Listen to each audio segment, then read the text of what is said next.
नमस्कार, मी स्वप्ना A1 स्वप्नाज किचनमध्ये तुम्हा सर्वांचे खूप खूप मनापासून स्वागत. 1 किलो पुलाव.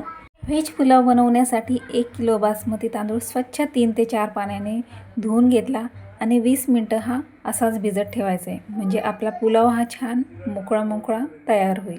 त्यानंतर व्हेज पुलाव बनवण्यासाठी मी घेतले आहेत 2 मोठे कांदे, 2 टोमॅटो, 1 वाटी वाटाणा, 1 वाटी फ्लावर, 1 वाटी गाजर, फरसबीच्या शेंगा, 1 बटाटा, लसणाच्या पाकळ्या 10-12 आणि 2 इंच अद्रकचा तुकडा.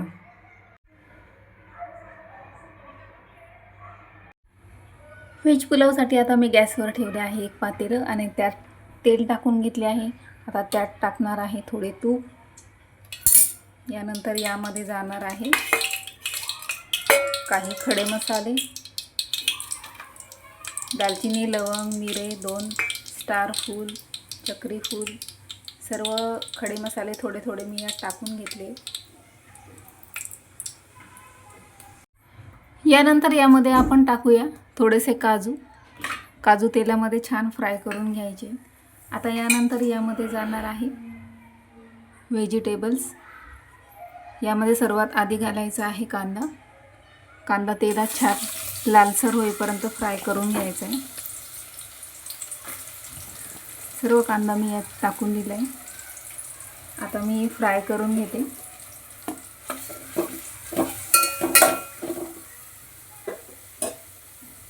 यानंतर आता सर्व व्हेजिटेबल्स मी याच्यात टाकून छान फ्राय करून घेणार आहे. आता सगळ्या व्हेजिटेबल्स मी जवळजवळ 5 मिनिटं इथे छान फ्राय करून घेतले आहे. आता मी यात टाकणार आहे काही सुके मसाले. त्यामध्ये सगळ्यात आधी टाकूया हळद,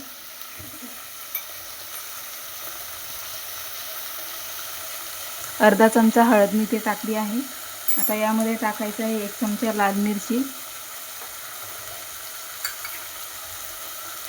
1 चमचा लाल मिरची पावडर मी इथे टाकून घेतली. यानंतर टाकूया पुलाव मसाला.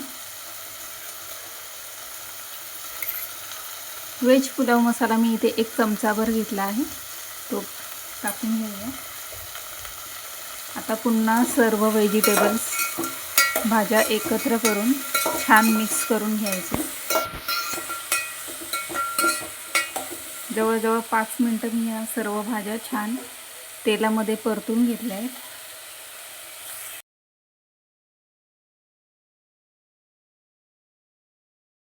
सगळ्या व्हेजिटेबल्स आता छान तेलामध्ये फ्राय झाल्या आहेत. आता यामध्ये मी तांदूळ टाकून घेते. आता यामध्ये मी आपण स्वच्छ धुवून ठेवलेला तांदूळ 20 मिनिटं छान भिजला होता बासमती तांदूळ मी यात आता टाकून घेतला आहे. आता यात 1 चमचा मीठ टाकून सर्व छान मिक्स करून घेऊया.